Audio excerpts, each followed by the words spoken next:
তো hey guys, আগের দিন দেখেছিলে আমাদের এসিটা হচ্ছে বুক করে আসা হয়েছিল, তারপর আমাদের এসিটা ডেলিভারি দিয়ে দিয়েছে। আর এখানে নামটা দেখতে পাচ্ছ ডাইকিং, আমরা এই কোম্পানির এসি নিয়েছি।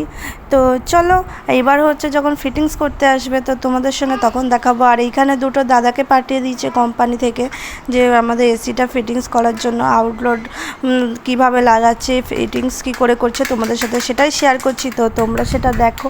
আর আশেপাশে একটু ছোটো ছোটো আওয়াজ পাবে, যেহেতু আমার বাবু এখন খুব ছোট, তো ও এখন হচ্ছে খেলনা নিয়ে খেলা করছে, তো ওই আওয়াজগুলো তোমরা পাবে। তো আমার ভয়েসটা ঠিক মতন শুনতে পাচ্ছ কিনা আমি জানি না, তো আমি ভয়েস দেওয়ার ভালোভাবেই চেষ্টা করছি।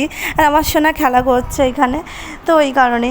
তো এখানে দেখতে পাচ্ছ সোফার উপরে হচ্ছে এসি মানে যে মেন যে ইয়েটা, তো সেটাই রেখে দিল।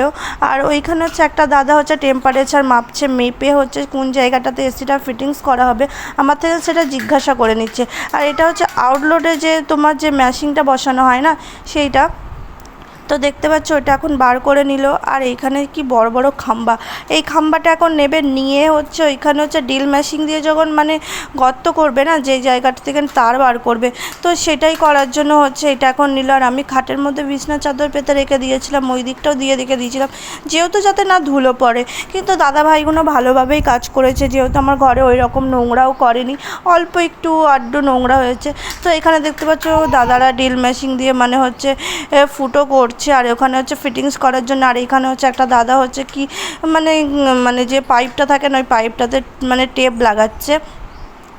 তো দেখো এবার এইগুলো কমপ্লিট করার পরে তারপরে এসিটা এখন আমাদের ওখানে লাগিয়ে দিল, তারপরে ওখান থেকে তার বার করবে। তারপরে ওখানে এই যে দেখতে পাচ্ছ ওখানে জ্যাক, যে আমাদের এসির পয়েন্ট করা ছিল, তো সেই পয়েন্টটা ইয়ে করলো। আর আমাদের ঘরে মেন একটা জিনিস ভুল হয়ে গিয়েছিলো, আমাদের ঘরে ভেনিলিটার ছিল, তো ভেনিলিটারগুলো বোঝানোর জন্য দাদা ভাইগুলো বলেছিল, যেহেতু আমাদের এখনও ভেনিলিটারগুলো বোঝানো হয়নি, ভবিষ্যতে বুঝিয়ে দেবো আমরা ভেনিলিটারগুলো।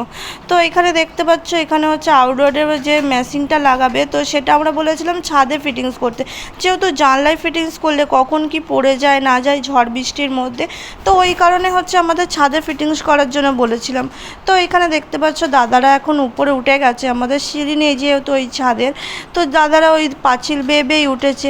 আর এত রোদের মধ্যে ওরা কাজ করছে কি বলবো।